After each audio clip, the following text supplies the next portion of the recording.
Welcome back to Hardball. And poll after poll, no matter how the question is asked, a majority of Americans clearly considers the Iraq War a mistake.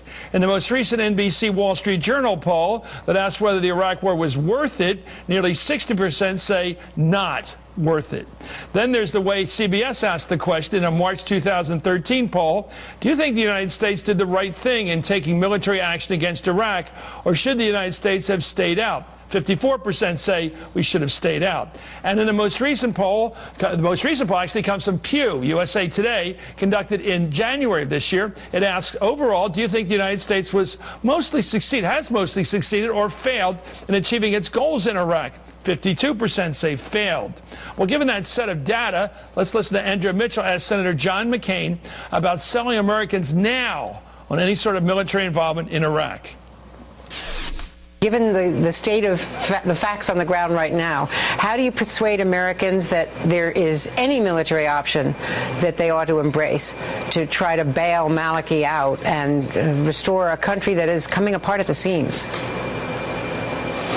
First of all, I think you have to explain to the American people what kind of a threat that a ISIS takeover of Iraq would pose to the United States of America. Can you imagine a caliphate or a center of violent Muslim extremism dedicated to attacking the United States, the consequences of that? That has to be explained to the American people. Joining me now is NBC News senior political reporter Perry Bacon and the Daily Beast's Kimberly Dozier, who in 2006 was seriously injured covering the Iraq War. I think we say wounded when you're hurt during a war. You never say injured. You know, John McCain, bless his heart, has a particular history. 7 years in the Hanoi Hilton, waiting for the United States to win the damn Vietnam War. So he doesn't like half-hearted war attempts.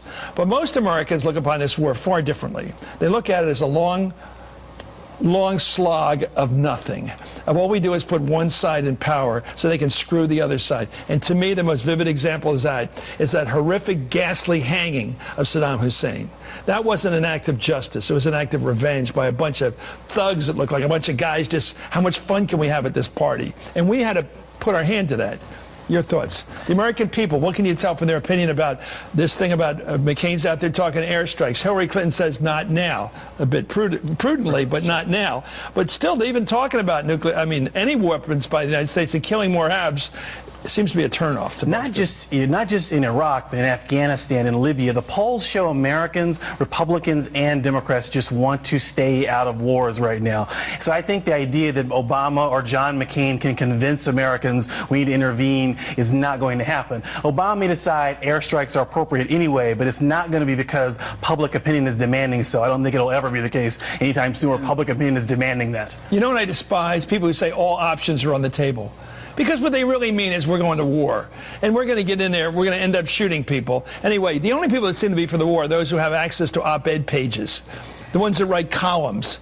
I don't know if the service members' parents are pushing this war. Your thoughts? Well, President Obama is specifically saying he won't be putting large numbers of troops on the ground. Well, what about airstrikes? Airstrikes. He says he's reviewing all options. What is he talking about? Airstrikes would require some more intelligence forces on the ground, both special operations, CIA, etc.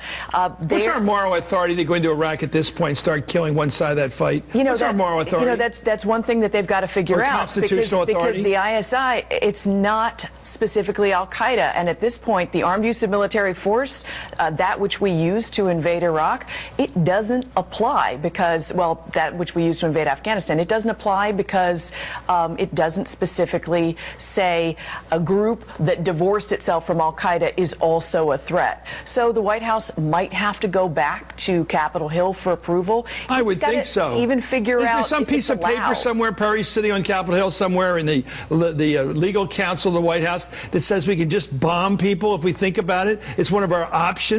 Congress is not going to approve another war. And the American people, I would like to know that there's some limit to power in the presidency. We've already seen this. The president talked about having strikes in Syria, and the Congress pushed back so aggressively he immediately stopped that. There may be the legal authority. I've been told that John McCain has been saying that there is the legal authority based on we already authorized a war, and we already. But we left. We left. Wait, I agree. Article 2 of the Constitution says that if Americans are under threat, and you do have Americans under threat, you have American diplomats. We're in every capital in the world. We got missionaries and business people everywhere. Under that authority, we could fight anywhere we wanted to at any time. But to play the devil's advocate here, well, you are the devil. You're playing the devil. I'm sorry. You are making an argument that justifies military action any time a president wants to conduct it. Think about what could happen with Iraq and Syria remaining permanently in the hands of an Islamic militant group, or just northern Iraq and Syria. It becomes a nexus for foreign fighters, even more than it already is. Well, we're talking about foreign fighters being drawn to Syria and possibly now to the northern part of Iraq or the Sunni-held areas to learn the kind of skills that would not only perpetuate a civil war in that area between the Sunnis and the Shiites, but also be the kind of thing that they could use in Western capitals in the United States. That's the kind of thing. That's an argument against us, an argument for us controlling all the land mass in the Middle East, because it may be used for terrorism. Again, here's my question. Why are we on the same side as the Iran Revolutionary Guard that's now just got battalions there defending Baghdad? What has Iran got in common with us in fighting terrorism? Well, look, there is a difference between using, as John Brennan used to say when he was counterterrorism advisor, the counterterrorism forces of the U.S. like a scalpel to try to hit certain targets, take out certain leadership, and from what I understand, that's the kind of aid being considered to give to Iraq. But I go back to my point. I go back to my point, both of you, first and Perry.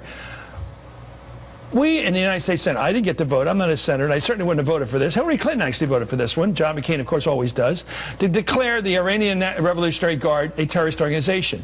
Now there's talk by McCain of joining them on the same side, fighting the rebels over there, fighting the Sunnis, because they're in there fighting on behalf of the Maliki government now.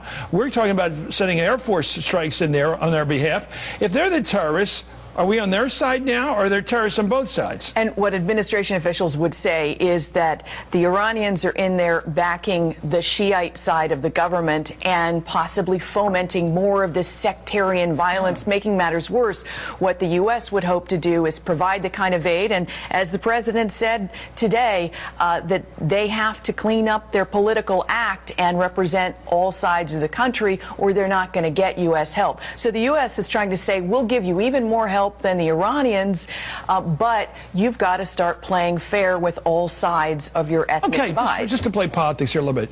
Back when we were de-Baathicizing that government, back after 2003 when we went in there, and this guy with the nice-looking suit, Bremer, with the suit and the big brown shoes he wore all the time, walking around in work shoes, they went in there and basically did something that had nothing to do with us. They got rid of the Iraqi army.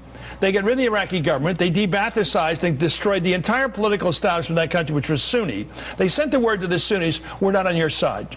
Now the Sunnis are coming back to fight the power that we put into power. How can we claim we're not part of a civil war when we basically waged war against the Sunnis? Well, Chris, those are the right two words. Is it a civil war, which is what you're saying, or is it an elected government that we're trying to defend, which is a John McCain's question? I think that's the framing of this issue. The way to think about it is, if it's a civil war, it's like Syria. We're definitely not going to go in. If the president determines this is different, what was de-Baathification about? What was that about? Historical point here. Yes, de-Baathification went on under Bremer, but later on, the U.S. military reached out to the Sunnis, and there was the whole Anbar awakening, and we became their greatest ally. And then what happened? And then in 2011, we handed over to the Maliki government, and we withdrew forces. And he got rid of all the Sunnis in his government. And then he started working against the Sunni leadership, and Death Squad started going after settling old scores again, just like they did in the bad old days. It's my case. Thank you, Perry. Thank you for making my case.